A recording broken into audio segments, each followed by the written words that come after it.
নমস্কার বন্ধুরা, আমার চ্যানেলের আর একটা নতুন পর্বে আপনাদের সকলকে স্বাগত। আশা করছি আপনারা সবাই ভালো আছেন, সুস্থ আছেন। আজ আমি আপনাদের সঙ্গে আর একটা শরবতের রেসিপি শেয়ার করব।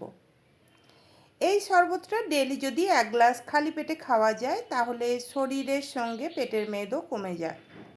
চলুন তাহলে দেখে নেওয়া যাক আমার আজকের এই শরবতের রেসিপি।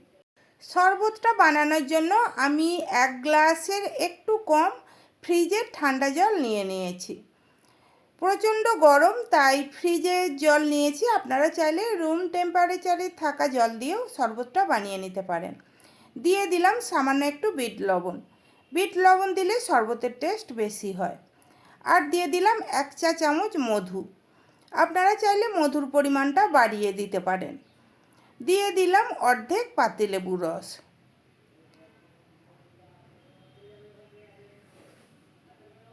তারপরে আমি এর মধ্যে দিয়ে দেব 2 টেবিল চামচ ছোলার ছাতু।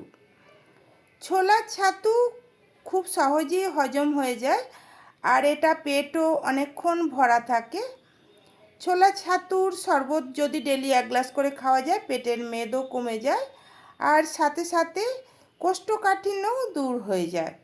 ছাতুটা দেওয়ার পর ভালো করে চামচ দিয়ে ছাতুটাকে গুলে নিলাম।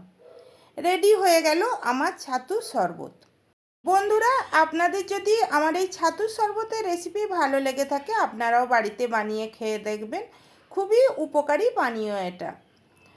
রেসিপি ভালো লাগলে লাইক, কমেন্ট, শেয়ার আর আমার চ্যানেলটা সাবস্ক্রাইব করে দিয়ে পাশে থাকা বেল নোটিফিকেশান অল করে রাখবেন, যাতে আমি ভিডিও আপলোড করার সাথে সাথেই নোটিফিকেশান আপনাদের কাছে পৌঁছে যায়।